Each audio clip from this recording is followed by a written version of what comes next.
प्रकाशित वाक्य अध्याय 15 वचन 3 में यह कहा गया है, और वे परमेश्वर के दास मूसा का गीत और मेमने का गीत गाकर कहते थे कि सर्वशक्तिमान प्रभु परमेश्वर, तेरे कार्य बड़े और अद्भुत है। हे पवित्र लोगों के राजा, तेरी चाल ठीक और सच्ची है। क्या आप इसे समझते हैं? वह मेमना, वह महायाजक जो अनुग्रह के सिंहासन पर हमारे पापों के प्रायश्चित के लिए अपना लहू लिए हुए है, वह सर्वशक्तिमान प्रभु परमेश्वर है। यही उसकी वर्तमान कार्य स्थिति है। यही है वह जो वो अब कर रहा है, हमारे पापों के लिए अपने लहू से विनतियाँ कर रहा है। मगर एक दिन वही मेमना यहूदा के गोत्र का सिंह बन जाएगा। वह सामत और महिमा में आएगा और अपने अधिकार लेगा, ताकि महाराजा के रूप में राज्य करे। वही इस पृथ्वी का भावी महाराजा है। वास्तव में यह नहीं कहता है कि वह अब महाराजा नहीं है, क्योंकि वह तो हमारा महाराजा है। वह पवित्र लोगों का महाराजा है। ठीक इस समय यह एक आत्मिक राज्य है, यहाँ तक कि यह इस दुनियावी तंत्र का भी नहीं है। यही कारण है कि हम इस संसार से अलग व्यवहार करते। हमारी नागरिकता को स्वर्ग में ही है। हम तो उस जगत का आत्मा प्रतिबिंबित करते हैं, जहाँ हमारा नए सिरे से जन्म हुआ है, जहाँ का महाराजा यीशु है। यही कारण है कि हमारी नारियाँ पुरुषों के पहरावे नहीं पहनती है या अपने बाल नहीं कटवाती है। यह उन सौंदर्य प्रसाधनों का तथा उन दूसरी चीज़ों का उपयोग नहीं करती है जिनसे संसार बहुत अधिक प्रेम करता है। यही कारण है कि हमारे पुरुष शराब नहीं पीते हैं और धूम्रपान नहीं करते और पाप में पड़े नहीं रहते हैं। हमारी प्रभुता को पाप के ऊपर ही प्रभुता है, और यह उस जोरावर ढंग से उस सामर्थ के द्वारा होता है जो मसीह के आत्मा में है, जो हमारे अंदर वास करता है। पृथ्वी के सभी राज्य नाश किए जाने हैं, लेकिन हमारा वाला ही कायम रहेगा। अब हम इरा एक परमेश्वर के जो सच्चा है कि कार्य स्थितियों और प्रकटीकरण का पवित्र शास्त्र के अनुसार अध्ययन कर रहे, और पवित्र शास्त्र के अनुसार इन बातों का अध्ययन करने में उनकी महिमा देख रहे। परंतु वह बौद्धिक ज्ञान से नहीं जाना जाता है। वह तो आत्मिक समझ के द्वारा, आत्मिक प्रकाशन के द्वारा ही जाना जाता है। वही एक है जो देहधारी अवस्था में यीशु नाम से जाना जाता था। वही देह को छोड़कर वापस आग के खंभे के रूप में चला गया था, परंतु उसने प्रतिज्ञा की थी कि वह पवित्र आत्मा के रूप में फिर से वापस आएगा और अपने लोगों के मध्य वास करेगा। और पेंटिकॉस्ट के दिन वही आग का खंभा नीचे आया और अपने आप को आग की जीवों में विभक्त करके उनमें से हर एक के ऊपर ठहर गया था। परमेश्वर क्या कर रहा था?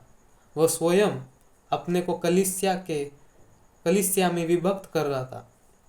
उन सब स्त्रियों और पुरुषों को स्वयं अपना एक भाग दे रहा था। उनने स्वयं अपने को अपनी कलीसिया में ठीक वैसे ही विभक्त किया जैसे कि उसने कहा था कि वह करेगा। यूहन्ना अध्याय 14 वचन 16 से 23। और मैं पिता से विनती करूंगा कि वह तुम्हें एक और सहायक देगा, कि वह सर्वदा तुम्हारे साथ रहे, अर्थात सत्य का आत्मा, जिसे संसार ग्रहण नहीं कर सकता, क्योंकि वह न उसे देखता है और न उसे जानता है। तुम उसे जानते हो, क्योंकि वह तुम्हारे साथ रहता है और वह तुम में होगा।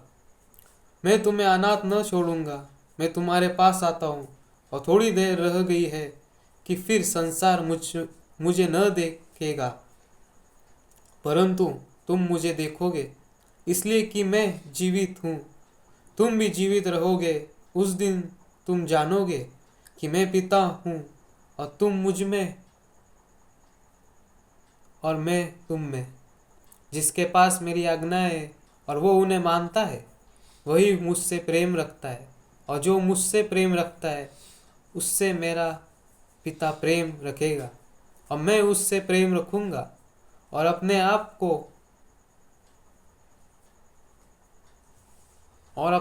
को उस पर प्रकट करूंगा। उस यहूदा ने जो इस्करियोत न था, उससे कहा, हे प्रभु, क्या हुआ कि तू अपने आप को हम पर प्रकट किया चाहता है और संसार पर नहीं? यीशु ने उसको उत्तर दिया, यदि कोई मुझसे प्रेम रखे तो वह मेरे वचन को मानेगा, और मेरा पिता उससे प्रेम रखेगा, और हम उसके पास आएंगे और उसके साथ वास करेंगे। उसने कहा था कि वह पिता के विनती करेगा कि वह उन चेलों के पास उस एक सहायक को भेजेगा कि उनके साथ पहले ही से था, मगर वह उनके अंदर नहीं था, वह मसीह था। फिर वह 23वें पद में स्वयं अपने और पिता के विषय में बोल रहा है। उसने कहा था, हम आएंगे, वह यह है, पवित्र आत्मा आ रहा है। परमेश्वर का ठीक वही आत्मा आ रहा है जो पिता के रूप में और पुत्र के रूप में प्रकट हुआ और जो अभी कईयों में प्रकट होगा आ रहा है। यह एक ही परमेश्वर है जो आत्मा है। यही कारण है कि कोई भी मनुष्य कभी भी आकर यह नहीं कह सकता है कि पोप पवित्र मनुष्य है या बिशप या पादरी पवित्र मनुष्य है। पवित्र मनुष्य तो मसीह है, वह पवित्र आत्मा ही है जो हमारे अंदर है। किस प्रकार से पादरियों का शासकीय वर्ग यह कहने का दुस्साहस कर सकता है कि कलीसिया में किसी भी जन को कोई बात नहीं कहनी है? प्रत्येक के पास कहने के लिए कोई बात होती है, हर एक के पास एक काम होता है, हर एक के पास एक सेवकाई होती है। पेंटेकोस्ट के दिन पवित्र आत्मा आया और स्वयं अपने को हर एक पर विभाजित किया ताकि वह पूरा हो सके जो मसीह ने कहा था, उस दिन तुम जानोगे कि मैं पिता में हूँ और तुम मुझ में हो और मैं तुम में हूँ। वह महान मैं हूँ सर्वशक्तिमान परमेश्वर अपनी सच्ची कलीसिया को परिपूर्ण करने के लिए पवित्र आत्मा के रूप में आया है। उसके पास अधिकार है कि वह जहाँ चाहे और जिस किसी पर चाहे विचरण करे। हम अपने मध्य में किसी को पवित्र मनुष्य नहीं बनाते, परंतु प्रभु की संपूर्ण मंडली ही पवित्र आत्मा की उपस्थिति के कारण पवित्र है। यह तो वही है, यह तो पवित्र आत्मा ही है जो पवित्र है, ना कि स्वयं मंडली। अब प्रकाशन यह है, यीशु मसीह ही परमेश्वर है। पुराने नियम का यहोवा ही नए नियम का यीशु है। इससे कोई मतलब नहीं है कि आप कितना अधिक प्रयास करते, लेकिन आप साबित नहीं कर सकते कि 3 परमेश्वर है। लेकिन इस सत्य को कि वह एक ही है समझने के लिए तो पवित्र आत्मा के द्वारा मिलने वाले प्रकाशन की ही आवश्यकता पड़ती है। इसे देखने के लिए प्रकाशन का ही आवश्यकता होती है कि पुराने नियम का यहोवा ही नए नियम का यीशु है। शैतान ने कलीसिया में घुसकर लोगों को इस सच्चाई के प्रति अंधा कर दिया। जब वे इसके प्रति अंधे हो गए तो इसके थोड़े समय बाद ही रोम की कलीसिया ने प्रभु के नाम में बपतिस्मा देना बंद कर दिया। मेरा यह मानना है कि इन दिनों में जबकि हम वचन के इतने अधिक बिगाड़े जाने वाले समय में है, तो परमेश्वरत्व की सच्चाई के विषय में देखने के लिए पवित्र आत्मा की ओर से मिलने वाली प्रकाशन की ही आवश्यकता होती है। लेकिन यह कलीसिया जो प्रबल होने वाली है, जो जयवंत होने वाली है, प्रकाशन के ऊपर ही बनी हुई है। अंत हम परमेश्वर से आशा कर सकते हैं कि वह हम पर अपना सत्य प्रकट करे। खैर, सचमुच में तो आपको जल के बपतिस्मा में पर प्रकाशन की आवश्यकता नहीं है। यह तो ठीक आपके मुखमंडल के सम्मुख ही टकटकी लगाए हुए है। क्या एक क्षण के लिए भी प्रेरितों के लिए यह संभव था कि वे पिता, पुत्र और पवित्र आत्मा के नाम में बपतिस्मा देने के प्रभु के प्रत्यक्ष आदेश की अवहेलना करते और फिर अपने आप को जानबूझकर की गई अवज्ञाकारिता में पाते? वे जानते थे कि क्या नाम था। पवित्र वचनों में एक भी ऐसा जगह नहीं है जहां उन्होंने प्रभु यीशु मसीह के नाम के अतिरिक्त किसी और रीति से बपतिस्मा दिया हो।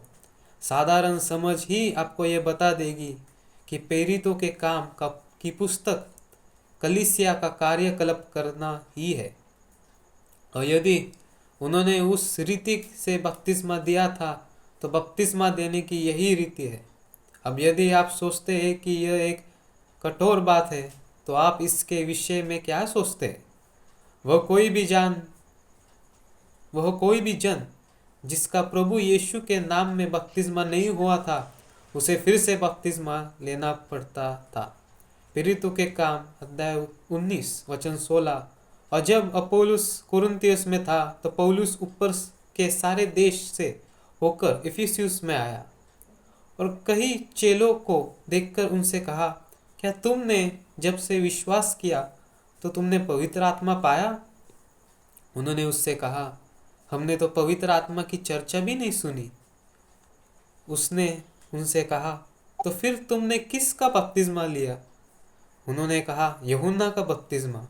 पौलुस ने कहा, यूहन्ना ने यह कहकर मन फिराया का बपतिस्मा दिया कि जो मेरे बाद आने वाला है उस पर अर्थात यीशु पर विश्वास करना।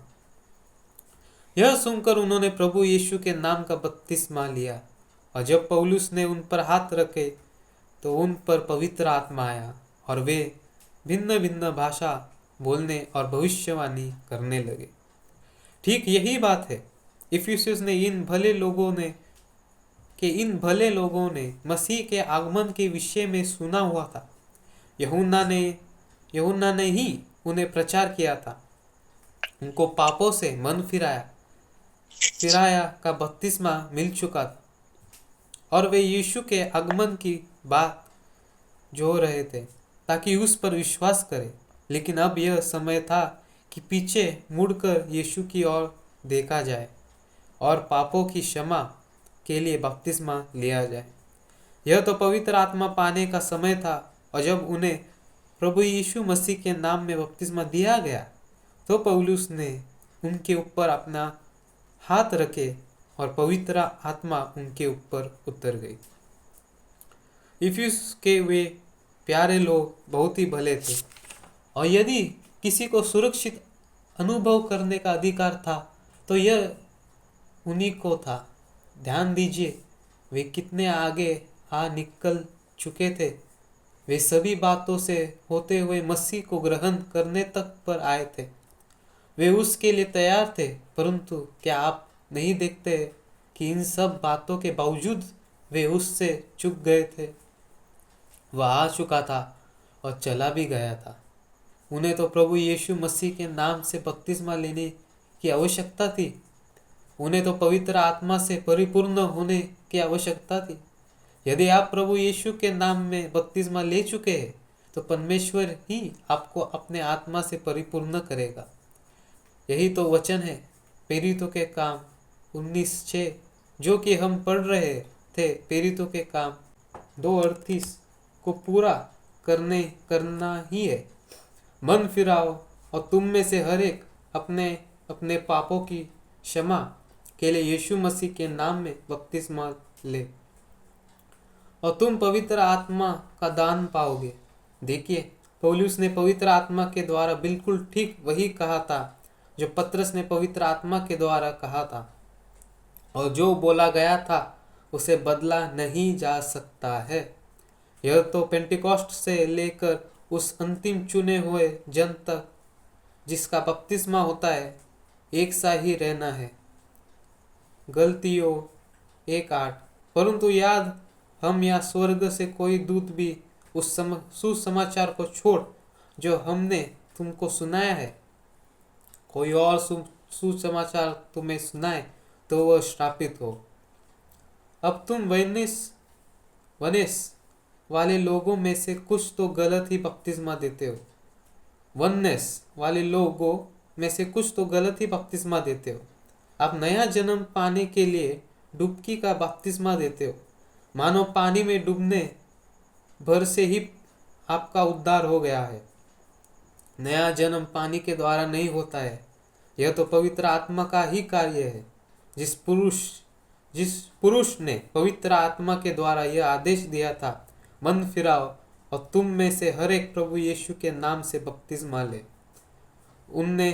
उसने यह नहीं कहा था कि जल नया जन्म करता है, उसने तो यही कहा था कि यह तो आपका परमेश्वर के प्रति एक अच्छे विवेक का एक प्रमाण है।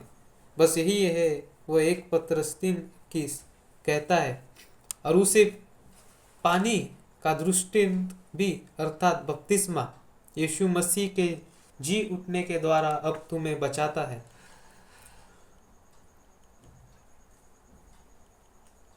उससे शरीर के मैल को दूर करने का अर्थ नहीं है, परंतु शुद्ध विवेक से परमेश्वर के वश में हो जाने का अर्थ है। मैं ऐसा ही मानता हूँ। यदि कोई किसी झूठे बहकावे में है कि वह इतिहास के यह प्रमाणित कर सकता है कि प्रभु यीशु के नाम के अतिरिक्त किसी और रीति से बपतिस्मा दिया जा सकता है, तो मेरा आपको यही सुझाव है कि आप इतिहास पढ़ें और स्वयं ही अपने लिए इसे मालूम करें। बपतिस्मा के विषय में नीचे दी गई घटना एक ज्ञात प्रमाण है जो रोम के सन 100 में हुई और इसे टाइम पत्रिका ने 5 दिसंबर 1955 में पुनः प्रकाशित किया था। उपयाजक डीकन ने अपना हाथ ऊपर उठाया और पब्लिक्स डेइस ने बपतिस्मा स्थल के द्वार से होकर अंदर कदम रखा। लड़की का व्यापारी मार्कस वास्का कमर तक लकड़ी का व्यापारी मार्कस वास्क कमर तक के पानी वाले जलकुंड में खड़ा हुआ था। जब पब्लियस उसके पीछे जलकुंड में उतरा तो वह मुस्कुरा रहा था। उसने पूछा, क्या तुम तैयार हो? उसने उत्तर दिया, हाँ, मेरा विश्वास है कि मेरा उद्धार उसी यीशु मसीह में होता है जिसने पेंतुस पिलातुस के समय में क्रूस पर अपनी जान दी थी। मैं उसी के साथ ही मरा था ताकि उसके साथ मेरे पास अनंत जीवन हो। जबकि उसने अपने आप को जल कुंड में पीछे की ओर गिर जाने दिया तो उसने 2 मजबूत बाहों को अपने पर अनुभव किया कि वे उसे संभाले हुए, और उनने मार्कस का शब्द अपने कानों में सुना, मैं तुम्हें प्रभु यीशु के नाम में बपतिस्मा देता हूँ। जबकि ठंडे जल ने उसे अपने में समेट लिया था। जब तक कि यह सच्चाई लोप न हो गई और इस अंतिम काल तक नहीं लौटती थी, और यह निसिया में ही लोप हो गई थी, जब तक कि यह इस शब्दी में वापस न लौटी। ठीक तब तक उन्होंने प्रभु यीशु मसीह के नाम में ही बपतिस्मा दिया था, परंतु यह वापस आ चुकी है। जब पवित्र आत्मा प्रकाशन देने चाहता है तो शैतान इसे दबा कर नहीं रख सकता। जी हाँ, यदि 3 परमेश्वर होते तो आप बड़े शौक से एक पिता और एक पुत्र और एक पवित्र आत्मा के लिए बपतिस्मा दे सकते होते, परंतु वह प्रकाशन जो यूहन्ना को दिया गया था वह था कि एक ही परमेश्वर है और उसका नाम प्रभु यीशु मसीह है, और आप केवल एक ही परमेश्वर के लिए बपतिस्मा लेते हैं। यही कारण है कि पतरस ने पेंटिकॉस्ट के दिन उसी रीति से बपतिस्मा दिया था। उसे तो उस प्रकाशन के प्रति सच्चा रहना था जो कि यह था, सो अब इसराइल का सारा घराना निश्चय जान ले कि परमेश्वर ने उसी यीशु को, जिसे तुमने क्रूस पर चढ़ाया, प्रभु भी ठहराया है और मसीह भी। यही है वह प्रभु यीशु मसीह है। यदि यीशु ही प्रभु और मसीह दोनों है, तो वही यीशु ही और कोई नहीं वरन पिता, पुत्र और पवित्र आत्मा हुआ, जो एक ही व्यक्ति के रूप में देह में प्रकट हुआ। यह वह नहीं है परमेश्वर तीन व्यवस्था में है, धन्य धन्य त्रिएकता, परंतु एक ही परमेश्वर, एक ही व्यक्ति है, जिसकी तीन मुख्य उपाधियां है और वे उपाधियां तीन कार्य स्थितियों के द्वारा प्रकट होती है। इस पर एक बार फिर से कान लगाए, ठीक वही यीशु ही प्रभु और मसीह दोनों है। प्रभु पिता और मसीह पवित्र आत्मा यीशु ही है, क्योंकि यह यीशु ही वह प्रभु और मसीह दोनों ही है। यदि यही हमें परमेश्वरत्व का सच्चा प्रकाशन नहीं दिखाता है, तो कुछ भी हमें परमेश्वरत्व का सच्चा प्रकाशन नहीं दिखाएगा। प्रभु कोई और दूसरा वाला नहीं है, मसीह और कोई दूसरा वाला नहीं है। यह तो यीशु ही एक परमेश्वर है, प्रभु यीशु मसीह है। एक दिन फिलिपुस ने यीशु से कहा था, हे प्रभु, पिता को हमें दिखा दे, यही हमारे लिए बहुत है। यीशु ने उससे कहा, क्या मैं इतने दिनों से तुम्हारे साथ नहीं हूँ और क्या तू मुझे नहीं जानता? जिसने मुझे देखा है उसने पिता को देखा है। तो फिर तू क्या कहता है, पिता को हमें दिखा? मैं और मेरा पिता एक ही है। एक बार मैंने इसी का हवाला दिया था और मैं और एक महिला ने मुझसे कहा था, भाई ब्रैनम, जरा एक मिनट रुकिए, आप और आपकी पत्नी एक ही है। मैंने कहा, इस तरह से नहीं। वो बोली, क्या आप इस बात को फिर से कहेंगे? अर्थात मैंने उससे कहा, क्या आप मुझे देखती है? वो बोली, जी हाँ। मैंने कहा, क्या आप मेरी पत्नी को देखती है? वो बोली, जी नहीं। मैंने कहा, तब तो वह एक अलग ही प्रकार की एकता हुई, क्योंकि उसने कहा था, जब तुम मुझे देखते हो तो तुम पिता को देखते हो।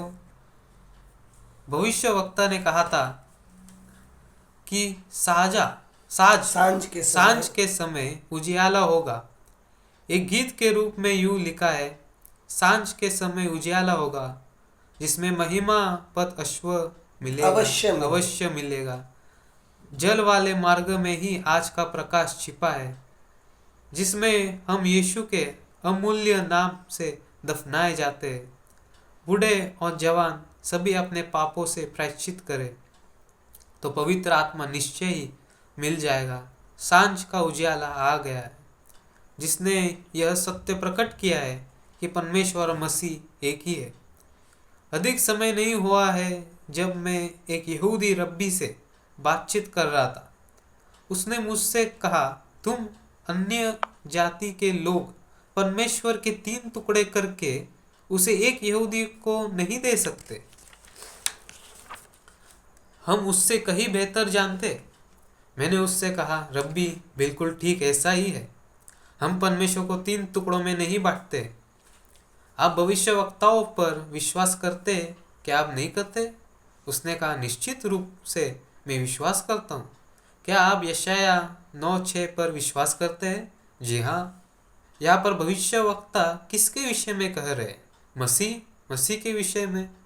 मैंने कहा, मसीहा का परमेश्वर से क्या संबंध होगा? उसने कहा, वह परमेश्वर ही होगा। मैंने कहा, यह बिल्कुल ठीक बात है। आमीन। आप परमेश्वर को तीन व्यक्ति या तीन भागों में विभाजित नहीं कर सकते। आप एक यहूदी को यह नहीं बता सकते हैं कि एक पिता है और एक पुत्र है और एक पवित्र आत्मा है। वह आपको तुरंत ही बता देगा कि यह विचार कहाँ से आया था। यहूदी जानते हैं यह मत सिद्धांत निसियान सभा में स्थापित किया गया था। इसमें कोई आश्चर्य नहीं है कि वे हमारे मूर्ति पूजक के रूप में तिरस्कार करते। हम उस एक परमेश्वर के विषय में बातें करते हैं जो बदलता नहीं है। यहूदी भी इसका विश्वास करते, परंतु कलीसिया ने ना बदलने वाले परमेश्वर को 1 से 3 में बदल डाला था। मगर सांझ के समय उजियाला वापस आ रहा है। यह कितनी ध्यान देने योग्य बात है कि यह सच्चाई ठीक उस समय आई है जब यहूदी फिलिस्तीन की ओर लौट रहे हैं। मसीह और परमेश्वर एक ही है। यह यीशु ही प्रभु और मसीह दोनों है। यूहन्ना के पास प्रकाशन था और यीशु ही वह प्रकाशन था, और स्वयं यीशु ने ही अपने को ठीक यहाँ पवित्र वचन में प्रस्तुत किया। मैं ही वो सर्वशक्तिमान हूँ जो है, जो था और जो आने वाला है। आमीन। यदि प्रकाशन आपसे परे है तो आप अपनी आँख ऊपर की ओर लगाएं और परमेश्वर से ही उसके लिए अनुनय करें। केवल यही एकमात्र तरीका है जिससे कभी आप प्रकाशन प्राप्त करने जा रहे हैं। प्रकाशन को तो परमेश्वर के पास से ही आना होता है। यह कभी भी मनुष्य के द्वारा नहीं, प्राकृतिक संसाधन के द्वारा नहीं आता है, लेकिन इससे तो आत्मिक रूप से ही लेना होता है। यहाँ तक कि आप पवित्र वचनों को रट भी सकते हैं। और हालांकि यह एक अच्छी बात है, मगर यह इसे नहीं करेगा। इससे तो परमेश्वर की ओर से आया हुआ प्रकाशन ही होना होता है। वचन में यह कहा गया है कि कोई भी मनुष्य पवित्र आत्मा के बिना यह नहीं कह सकता है कि यीशु ही मसीह है। आपको तो पवित्र आत्मा ग्रहण करना होता है, और तब और केवल तभी पवित्र आत्मा आपको यह प्रकाशन देता है कि यीशु मसीह ही मसीह है, परमेश्वर है, अभिषिक्त किया हुआ है।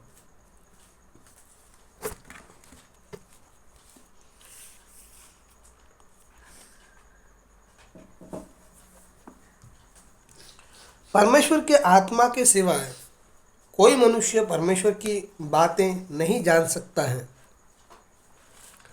और ये केवल उन्हीं पर प्रकट होती है जिन पर परमेश्वर का आत्मा उन्हें प्रकट करता है।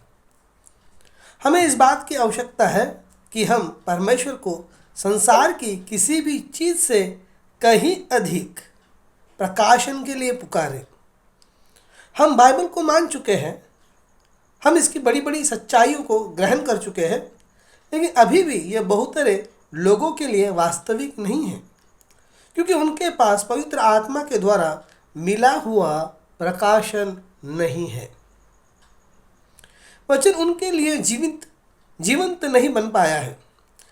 बाइबल 2 कुरिन्थियों अध्याय 5 वचन 21 में कहती है कि यीशु मसीह के साथ हमारा मिलन होने के द्वारा हम परमेश्वर की धार्मिकता बन जाते हैं। क्या आप इसे समझ गए हैं? ये कहता है कि हम मसीह में होने के द्वारा स्वयं परमेश्वर की धार्मिकता बन जाते हैं। ये कहता है कि वह यीशु हमारे लिए पाप बन जाता है। ये नहीं कहता कि वह पाप में बन गया, अपितु वह तो हमारे लिए ही पाप बन जाता है ताकि हमारा उसके साथ मिलाप होने के द्वारा हम परमेश्वर की धार्मिकता बन जाए। और यदि हम इस सच्चाई को ग्रहण करते हैं, और हमें अवश्य ही ग्रहण करना चाहिए कि वह हमारे बदले में सचमुच पाप बन गया था, तो हमें इस सत्य को भी ग्रहण करना चाहिए कि हमारा उसके साथ मिलाप होने के द्वारा हम परमेश्वर की धार्मिकता बन गए हैं। एक को ठुकराना दूसरे वाले को ठुकराना है, एक को ग्रहण करना दूसरे वाले को ग्रहण करना है। अब हम जानते हैं बाइबल ऐसा ही कहती है, इसका इनकार नहीं किया जा सकता, परंतु इसका प्रकाशन विदित नहीं है। परमेश्वर की बहुतेरी संतानों के लिए यह वास्तविक नहीं है। ये तो बस बाइबल में एक अच्छा पद है, परंतु हमारे लिए यह आवश्यक है कि हमारे लिए जीवंत बन जाए। ऐसा होने के लिए तो प्रकाशन की ही आवश्यकता होती है। आइए मैं यहाँ पर कोई बात बताता हूँ जो आपको आश्चर्यचकित करेगी और आपकी सहायता भी करेगी। मुश्किल से बाइबल का एक भी ऐसा अध्ययन करता न होगा जिसका यह विश्वास न हो कि नया नियम मूल रूप से ग्रीक भाषा में लिखा गया था। बाइबल के हमारे सभी बड़े बड़े अध्ययनकर्ताओं ने यह कहा कि परमेश्वर ने जगत को सुसमाचार देने के लिए 3 बड़ी जातियाँ, 3 महान सहयोग समेत दी। उसने ग्रीक दिए जिन्होंने एक विश्वव्यापी भाषा दी। उसने हमें यहूदी दिए जिन्होंने उद्धारकर्ता के द्वारा हमें सच्चा धर्म और परमेश्वर की सच्ची समझ दी। उसने हमें रोमी लोग दिए जिन्होंने हमें एक एकीकृत साम्राज्य समेत राजमार्गों के कायदे कानून और तंत्र प्रबंध दिए। इस प्रकार हमारे पास सच्चा धर्म है और उसे अनेक लोगों पर प्रकट करने के लिए एक भाषा है और उसे भौतिक तौर पर फैलाने के लिए सड़कें और सरकार है। और ऐतिहासिक दृष्टि से देखा जाए तो ये बिल्कुल ठीक प्रतीत होता है। और आज हमारे ग्रीक विद्वान कहते हैं कि बाइबल के दिनों की ग्रीक भाषा इतनी अधिक सिद्ध और सटीक है और कि यदि ग्रीक का अध्ययन करता व्याकरण में निपुण और सिद्धता है तो वह सचमुच में बिल्कुल ठीक ठीक जान सकता है कि नए नियम के वचन क्या सिखाते हैं। परंतु क्या यह केवल सिद्धांत मात्र नहीं है? क्या यह सच नहीं है? क्या ऐसा नहीं है कि किसी एक प्रतिष्ठित नामधारी कलीसिया के प्रत्येक ग्रीक अध्ययनकर्ता किसी दूसरी प्रतिष्ठित नामधारी कलीसिया के अध्ययनकर्ता से वाद विवाद करते हैं? और क्या ऐसा नहीं है कि उनके तर्क ग्रीक से मिलते जुलते शब्दों और ग्रीक से मिलते जुलते व्याकरण के नियमों पर ही आधारित होते हैं? निश्चित रूप से ऐसा ही है। पूर्व काल में पिरागुमन काल में 325 की निशियन सभा में बस थोड़ा सा पहले ही 2 महान अध्ययनकर्ता अरियस और अथानिसियस थे, जिनमें ग्रीक के एक शब्द पर सिद्धांत मत के मामले पर बहुत बड़ा वाद विवाद हुआ था। उनका वाद विवाद इतना अधिक प्रचंड और विश्वव्यापी बन गया था कि इतिहासकारों ने कहा था कि जगत द्विस्वर, एक ही अक्षर में 2 व्यंजनों का स्वर निकलना, पर हिस्सों में बढ़ गया था। अब यदि ग्रीक इतनी अधिक सिद्ध है और परमेश्वर की ठहराई हुई है तो वहाँ ऐसा विवाद क्यों हुआ था? निश्चय ही परमेश्वर का यह अभिप्राय नहीं है कि हम सब ग्रीक भाषा सीखें। ठीक आज ही हम ग्रीक भाषा पर विवाद कर रहे हैं। उदाहरण के लिए डॉक्टर मैक्रोसन द्वारा लिखित पुस्तक क्राइस्ट पैरालाइज्ड चर्च एक्सरेज को ही लीजिए। इसमें ग्रीक भाषा के व्याकरण के विख्यात ज्ञाताओं के असंख्य लेख प्रस्तुत किए हैं और अपनी ही संतुष्टि के लिए यह प्रमाणित किया है कि ग्रीक भाषा के ना बदलने वाले नियम अंतिम रूप से ये प्रमाणित करते हैं कि बाइबल सिखाती है नया जन्म होने के बाद ही मनुष्य को पवित्र आत्मा मिलता है। उसने स्पष्ट रूप से यह भी कहा था कि स्त्रियां प्रचार मंच से प्रचार कर सकती हैं, क्योंकि भविष्यवाणी का शब्द अर्थ प्रचार करना ही होता है। परंतु क्या उसने अपने तथ्यों को ग्रीक के उन दूसरे अध्ययनकर्ताओं से मनवा लिया है जो वैसे ही योग्य है जैसे कि वह है? कदापि नहीं। वह सब जो आपको करना है यह है कि उन अध्ययनकर्ताओं की बातों को पढ़ें जिनके विपरीत विचार है और आप उनके द्वारा सीखे गए संदर्भों को सुने। अब जो कुछ भी मैंने कहा है वह न केवल सत्य ही है, परंतु आइए हम एक और कदम आगे चलकर देखें। आज हमारे पास कुछ अध्ययनकर्ता हैं जो ये दावा करते हैं कि मूल पंडुलिपियाँ अरेमिक भाषा में ही लिखी गई थी, जो कि यीशु के दिनों में यीशु और लोगों की भाषा थी। वे इस बात का दावा करते हैं कि लोगों ने ना ही ग्रीक भाषा में लिखा और ना ही बोला, जैसा कि सामान्यतः माना गया है। और सच्चाई तो यह है कि हमारे इतिहासकार इसी बात पर अलग अलग बटे हुए हैं। उदाहरण के लिए एक अति मेधावी अध्ययनकर्ता डॉक्टर स्कोनफील्ड ने अपने शोध कार्यों में सफलतापूर्वक यह प्रमाणित किया कि नया नियम उस समय के लोगों द्वारा बोली जाने वाली ग्रीक भाषा के वर्णों में लिखा गया था। वो अपने विचारों की पुष्टि के लिए एक अच्छा मामला बनाते हैं जो कि उनके पास मौजूद विभिन्न दस्तावेजों पर आधारित है। परंतु वही दूसरी ओर हमारे पास एक और सुविख्यात अध्ययनकर्ता डॉक्टर लम्सा है, जिनका यह मानना है कि नया नियम अरेमिक भाषा में ही लिखा गया था। और उनके इस दावे का समर्थन कोई और नहीं वरन मेधावी इतिहासकार टॉयन भी करते हैं कि उस समय के लोगों की भाषा ग्रीक नहीं थी वरन अरेमिक ही थी। अंततः ऐसा संभव प्रतीत होता है कि सबसे पहला नया नियम अरेमिक भाषा में लिखा गया था। खैर, इससे पहले कि हम इस पर बहुत अधिक विचार मन करें, आइए हम पहले किंग जेम्स संस्करण और डॉक्टर लम्सा द्वारा किया गया अनुवाद पढ़ें। हमें यह देखकर बड़ा ही आश्चर्य और संतोष होता है कि दोनों अनुवाद इतने एक से हैं कि सार या शिक्षा में सचमुच में कोई भी अंतर नहीं पाया जाता है। इससे हम यह भी निष्कर्ष निकाल सकते हैं कि परमेश्वर ने इन नई खोजों वाले दस्तावेजों और पहले से ही विदित लिपियों के इन नए प्रकाशनों को हमारे समक्ष आने दिया है कि उसकी विश्वसनीयता साबित करें, जो हमारे पास पहले से ही है। और हमें ज्ञात होता है कि चाहे अनुवाद एक दूसरे से लड़ते झगड़ते हो, मगर लिपियाँ नहीं। अब आप देख सकते हैं कि आप अध्ययनकर्ताओं की भाषा के गूढ़ ज्ञान पर बाइबल के अनुवाद को आधारित नहीं कर सकते हैं जिसमें बाइबल लिखी गई है, परंतु यदि आप इसे अभी भी नहीं देख सकते हैं क्योंकि आपके मस्तिष्क पर रीति रिवाजों का पर्दा पड़ा हुआ है, तो यहाँ पर एक आखिरी उदाहरण है। कोई और नहीं वरन वर्ष सन 33 ईस्वी के फरीसी और सिद्दुकी और बड़े बड़े विद्वान ही संदेह कर सकते थे, जो उस व्याकरण के नियमों को बिल्कुल ठीक ठीक जानते थे और उन शब्दों को बिल्कुल ठीक ठीक जानते थे जिसमें पुराना नियम लिखा गया था, परंतु वे अपने सर्वोच्च ज्ञान के होते हुए भी परमेश्वर के इस प्रकाशन से चूक गए थे कि परमेश्वर का प्रतिज्ञा किया हुआ वचन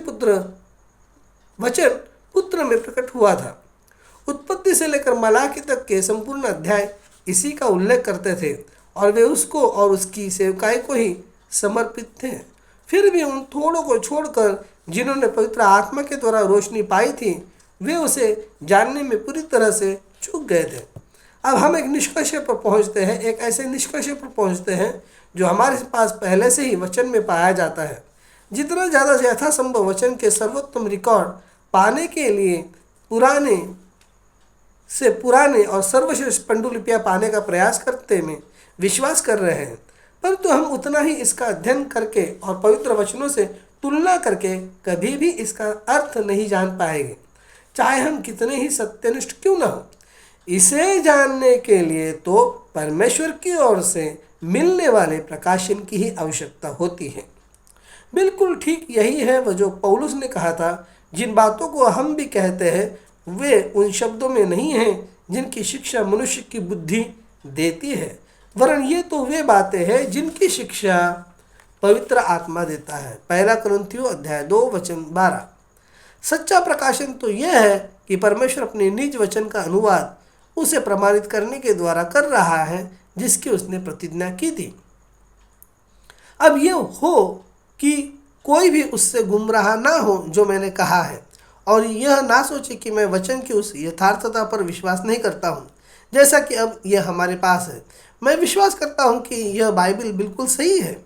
जब यीशु पृथ्वी पर था तो उसने पुराने नियम की पूरी तरह से प्रमाणित ठहरा था और इसका संकलन बिल्कुल ठीक वैसे ही हुआ था जैसे हमारे नए नियम का हुआ है। इसके विषय में कोई गलती नहीं है। आज हमारे पास परमेश्वर का अचूक वचन है और कोई भी मनुष्य इसमें से निकालने का या इसमें जोड़ने का दुस्साहस नहीं करता है, लेकिन आज हमें ठीक उसी पवित्र आत्मा की आवश्यकता है जिसने इसे दिया है, ताकि वही इसे हमें सिखाए। हमें तो पवित्र आत्मा के द्वारा मिलने वाले प्रकाशन की कितनी अधिक आवश्यकता है। हमें कोई नई बाइबल नहीं चाहिए, हमें कोई नया अनुवाद नहीं चाहिए, यद्यपि कुछ तो बहुत ही अच्छे हैं और मैं उनके विरुद्ध नहीं हूँ, लेकिन हमें तो पवित्र आत्मा का ही प्रकाशन चाहिए। और परमेश्वर का धन्यवाद हो, हमें वह मिल सकता है जिसकी हमें आवश्यकता है, क्योंकि परमेश्वर ही अपना वचन हम पर अपने आत्मा के द्वारा खोलना चाहता है।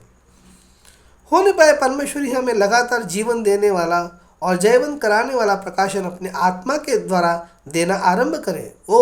यदि कलीसिया केवल ताज़ा प्रकाशन प्राप्त कर सके और इसके द्वारा प्रकट हुआ जीवंत वचन बन सके, तो हम और भी बड़े बड़े काम करेंगे और अपने पिता परमेश्वर को जो स्वर्ग में है महिमान्वित करेंगे। हमें पापों से छुड़ाया है, प्रकाशित वाक्य अध्याय 1 वचन 5। जो हमसे प्रेम रखता है और जिसने अपने लहू के द्वारा हमें पापों से छुड़ाया है यानी धोया है। अंग्रेजी भाषा में छुड़ाने शब्द के लिए वॉश्ड शब्द का उपयोग किया गया है, WASHED, वॉश्ड शब्द का उपयोग किया गया, लेकिन वास्तव में सही शब्द लूज्ड, LOOSED, छुड़ाया है। हमें पापों से अपने निज लहू से छुड़ाया, loose us from our sins in his own blood. ऐसा है। क्या ये अद्भुत बात नहीं है? क्या आप आत्मिक समझ वाले लोग हैं? क्या आप इसे समझ गए हैं? यह उसका अपना निज लहू ही था जिसने हमें पूरी तरह से हमारे पापों से मुक्त किया। यह कोई मानवीय लहू नहीं था, यह तो परमेश्वर का ही लहू था। पतरस ने इसे मसीह का लहू कहा था, पौलुस ने उसे प्रभु का लहू और यीशु का लहू कहा था। ये कोई तीन व्यक्ति नहीं है, लेकिन एक ही व्यक्ति है। यहाँ पर फिर से वही अर्थात एक ही परमेश्वर वाला प्रकाशन है। वह सर्वशक्तिमान यहोवा परमेश्वर नीचे आया और उसने कुंवारी से जन्म लेने के द्वारा स्वयं अपने लिए एक देह बनाए और उसके अंदर वास किया, ताकि वह परमेश्वर का ही लहू हो जो हमें पूरी तरह से हमारे पापों से मुक्त करेगा, छुड़ाएगा और हमें स्वयं अपने सम्मुख महान अपार आनंद समेत प्रस्तुत करेगा। क्या आप इस प्रकार की प्रतिछाया पुराने नियम में देखना चाहेंगे? आइए हम वापस अदन की वाटिका में चलते हैं। जब महिमा में पहली खबर आई कि पुत्र आदम नाश हो गया है, तो क्या परमेश्वर ने किसी स्वर्गदूत को भेजा था? क्या उसने एक पुत्र को भेजा था? क्या उसने किसी ऐसे दूसरे को भेजा था जो हमारे ही जैसा था? जी नहीं, वो तो उस नाश हुए पुत्र को बचाने के लिए स्वयं ही आया था। हालेलुया। परमेश्वर ने अपनी उद्धार की योजना के लिए किसी दूसरे पर भरोसा नहीं किया था, उसने तो स्वयं अपने ऊपर ही भरोसा किया था। परमेश्वर देहधारी हुआ और उसने हमारे मध्य में डेरा किया। उसने हमें स्वयं अपने लिए छुड़ाया। हम परमेश्वर के लहू से ही छुड़ाए गए हैं। अंत परमेश्वर स्वयं एक मरणहार देह में रहा ताकि हमारे पापों का बोझ उठा सके। वह एक मेमना बन गया ताकि अपना लहू बहाए और इसे लेकर पर्दे के भीतर प्रवेश करे। इस पर विचार मनन कीजिए। चूंकि यह परमेश्वर का ही लहू है, अंततः यह एक सिद्ध लहू है, और यदि वह सिद्ध लहू ही हमें पाप की सामर्थ्य और बंधुआई और भ्रष्टता से छुड़ा रहा है, तो यह छुड़ाया जाना सिद्ध और पूरा है। यही कारण है कि अब हम पर पाप के दंड की कोई आज्ञा नहीं है। रोमियो अध्याय 8 वचन 33 से 34 कहता है, परमेश्वर के चुने हुए पर कौन दोष लगाएगा? यह तो परमेश्वर ही है जो हमें धर्मी ठहराता है, जो बताता है कि हम धर्मी हैं। फिर कौन है जो दंड की आज्ञा देगा? यह मसीह है जो मर गया। यह ऐसा है कि उसकी मृत्यु ने ही हमें लहू दिया और उसी लहू ने ही हमें तो छुड़ाया है। अब हम पर कोई दंड की आज्ञा नहीं है। वो हो भी कैसे सकती? ऐसा कुछ भी नहीं है कि जिसके लिए हम पर दंड की आज्ञा हो, क्योंकि उस लहू ने हमें पाप से छुड़ा लिया है। हम तो आज़ाद हैं, निर्दोष हैं। किसी मनुष्य की बात पर कान न लगाए, वरन वचन पर ही कान लगाए। आप तो मसीह के लहू से छुड़ाए हुए हैं। अब आप फिर से रीति रिवाजों और मतों, सिद्धांत और संस्था के द्वारा बंधन में ना बंधे। आप उनकी बातों पर कान लगाने के द्वारा पथभ्रष्ट ना हो, जो वचन की शिक्षा का इनकार करते हैं। इसका इनकार करते हैं कि यीशु बचाता है, चंगा करता है, पवित्र आत्मा और सामर्थ से भरता है। आप तो परमेश्वर के आज़ाद किए हुए जन हैं, उसके अपने निज लहू से छुड़ाए गए हैं। यदि आप अभी भी अपना विश्वास मतों, सिद्धांतों और नामधारी कलीसियाओं पर ही जमाए हुए हैं, तो इससे निश्चय ही यह प्रमाणित होता है कि आप पर परमेश्वर आपका वचन पर से विश्वास हटा हुआ है। राजा और याजक, प्रकाशित वाक्य अध्याय 1 वचन 6। और उसने हमें अपने पिता और परमेश्वर के लिए राजा और याजक बना दिया कि उसी की महिमा और पराक्रम युगान युग रहे। आमीन। उसने हमें बना दिया। कुछ ऐसी निश्चित सच्चाइयाँ हैं जिन पर हमें जोर देने की आवश्यकता है। उनमें से एक यह है, उसने हमें बना दिया। उद्धार उसी की ही कारीगरी है। उद्धार परमेश्वर का ही मार्ग है, उद्धार परमेश्वर का ही कार्य है। समस्त अनुग्रह उसी का ही है। उसने हमें एक उद्देश्य के लिए ही छुड़ाया है। उसने हमें एक उद्देश्य के लिए ही मोल खरीदा है। हम तो राजा हैं, हम तो आत्मिक राजा हैं। हम तो उसके साथ पृथ्वी पर राजा होने जा रहे हैं जब वह अपने सिंहासन पर आसीन होता है।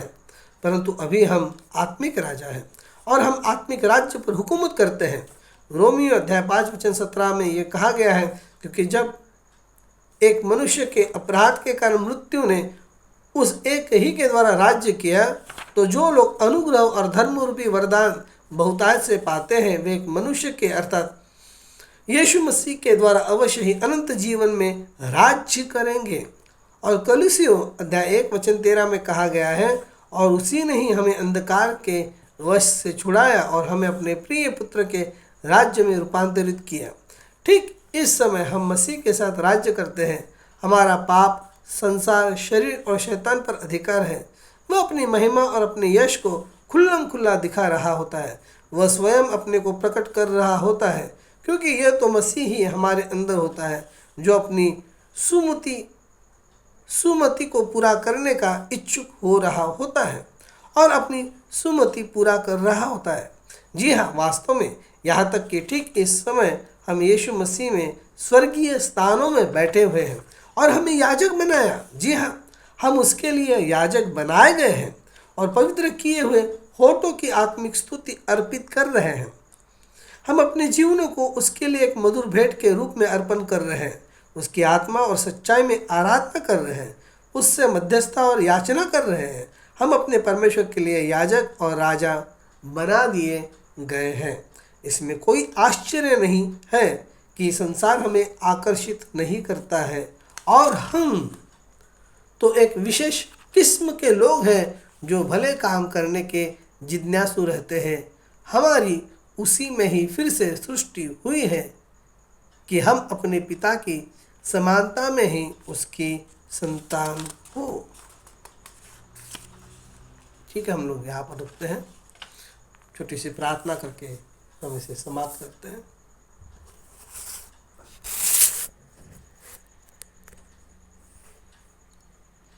आइए हम लोग सब खड़े हो जाएंगे।